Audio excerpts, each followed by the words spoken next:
И мисля, че първото и най-важното, което всеки един българин трябва да знае, това е какво са направили нашите евродепутати там през този мандат, които отново се кандидатират, защото ние имаме такива и ние трябва да знаем кой ще подкрепиме, на кой да дадем гласа си и дали този, който се кандидатира, заслужава.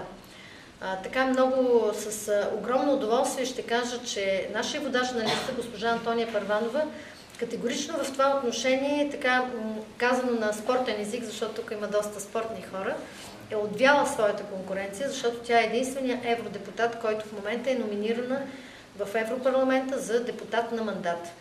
Тя е единственият български евродепутат, който е в първата десятка за най-активни евродепутати. Тя е единственият български евродепутат, който е ставал евродепутат на годината, 2010 в сферата на здравеопазването. Тя е единственият български евродепутат, който е участвал в изграждане на законопроект, който е спечелил 8,5 милиарда евро, от които част за онкоболните и редките болести, това са 5 милиона. Така ли? 5 милиона, 2 милиона и половина за иновации в сферата на здравеопазването и останалите са в интегрирането на жените в бизнеса. Значи това е една много сериозна визитка. Тук не споменавам огромния списък в така различни организации, в които тя не само е член и участва, а тя участва много активно. Имах удоволствието да присъствам на такива форуми в Европейския парламент в Брюксел и да се убеда с очите си колко уважавана и с какъв огромен авторитет е тя там сред лидерите на най-големите партии. Това са трите най-големи партии – НП, ПЕС и АЛДЕ.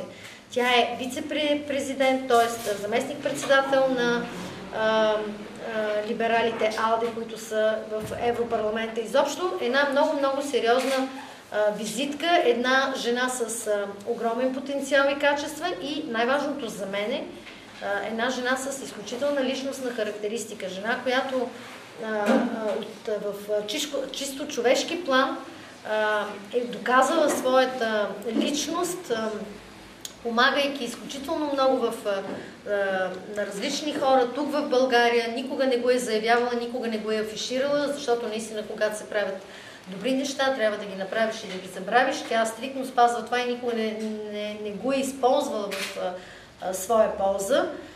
Така че аз мисля, че ние притежаваме най-силният кандидат за евродепутат, най-достойният, бих казала, най-доказалият се, бих казала, кандидат за евродепутат в лицето на доктор Антония Първанова.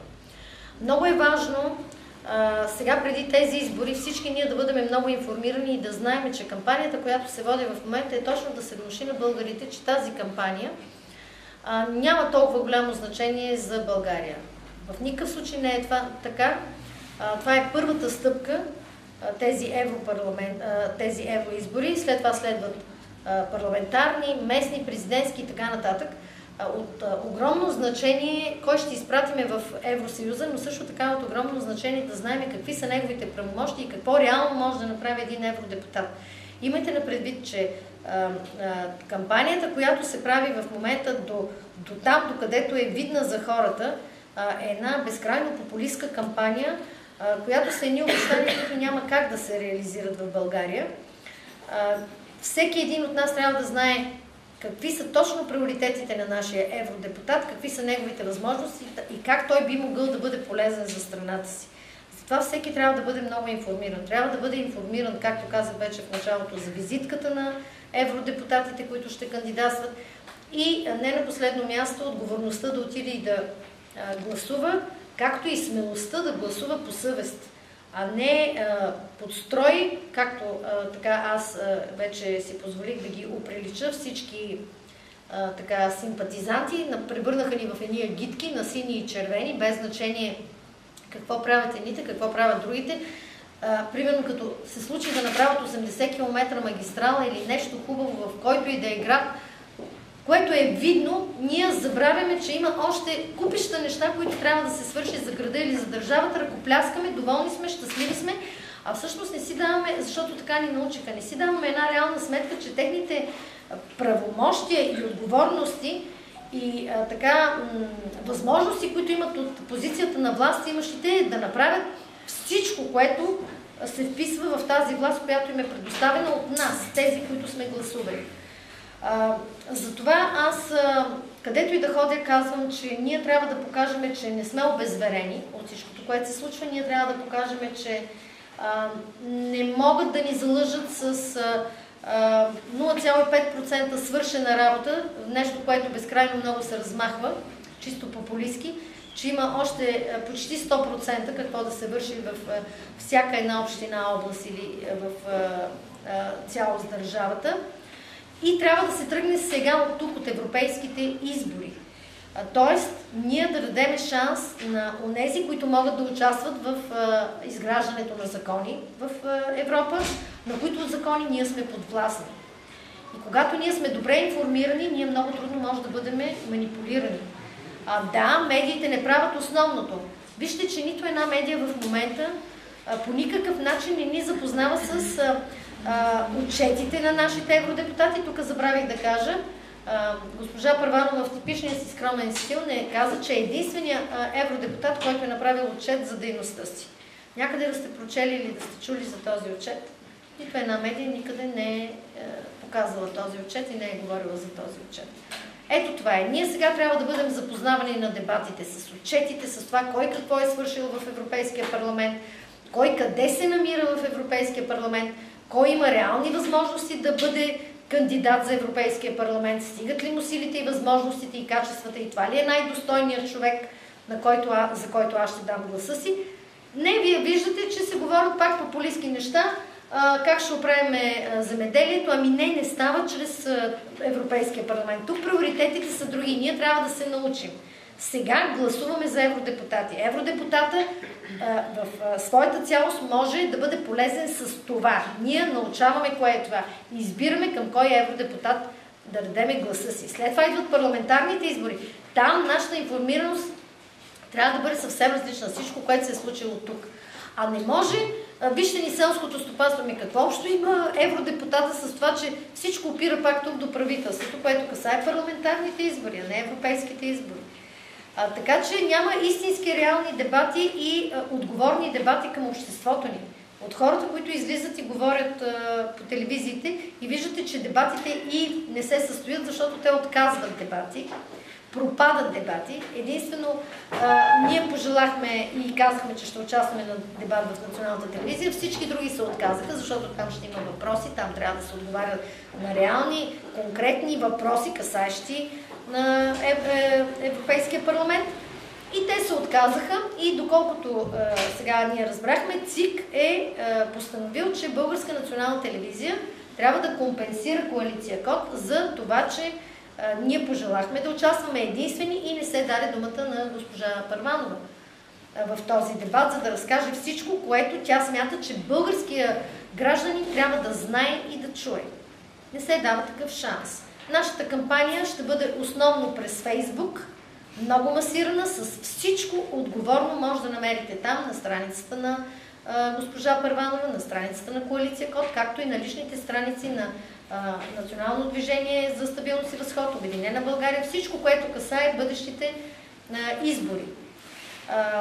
Нямаме друг начин, не се дава шанс, живеем в едно пълно безумие от страна на големите централни медии и по принцип за отношението към тези евроизбори.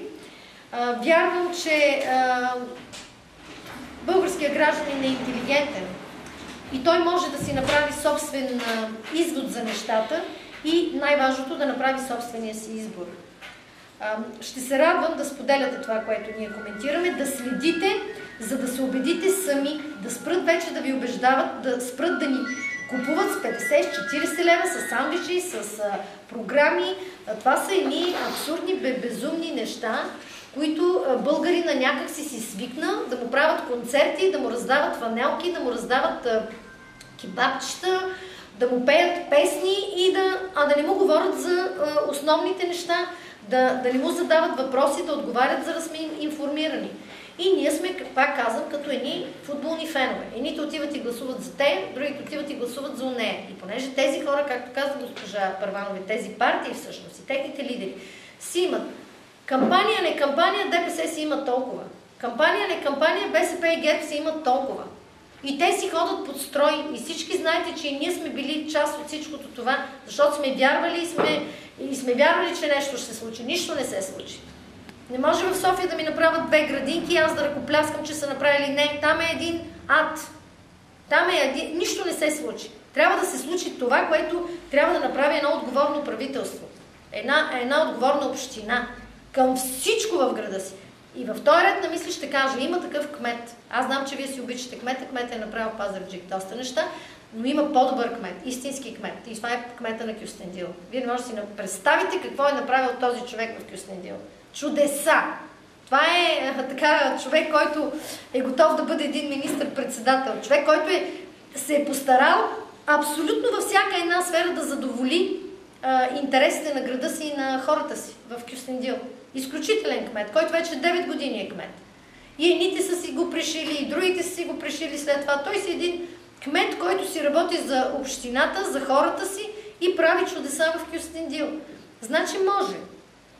Но истината е, че аз навсякъде казвам, и тук ще повторя, аз никога няма да бъда популист, никога няма да вляза в този образ на политик да ви говоря някакви небивалици, ще казвам истината такава, каквато е, дори да ми носи негатив, защото българина не обича да му се казва истината. Проблема сме си ние хората. И тези, които ходим и гласуваме, и тези, които позволяваме нас да ни манипулират.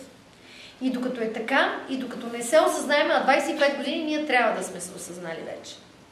Първата стъпка са евроизборите. Верният избор на правилните хора, но за да знаем, ние трябва да се информираме и да знаем кой какво е свършил. Пред вас стои човекът, който е направил най-много. Най-много като представител на България и още нещо, като един достоен, равноправен член евродепутат в Европа. Защото тя там представлява тази обединена Европа. И тя там работи като равноправен член за тази обединена Европа. Също и за Европа. Така трябва да се работи. А не да се хвърлят някакви обвинения, какво толкова за България. Не, те там, освен че представляват страната си, те са членове на обединена Европа. Те са депутатите на Европа, които правят законите за цяла Европа. Ето това е един човек, който единствено от всичките се е доказал като такъв и се радва на едно огромно уважение и респект от своите колеги. И то на най-високо ниво. Както вече казах, аз сама успях да се убедя в това нещо. Аз вярвам, че ние ще направим всичко възможно, ще правим една масирана кампания във Фейсбук, ходим и непрекъснато обикаляме,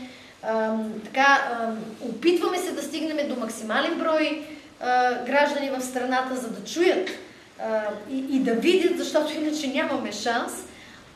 Но аз вярвам, че тя ще успее, че ние ще успеем, нашата коалиция, защото, както така с една закачка започна тя, ние сме най-красивата и най-младата листа.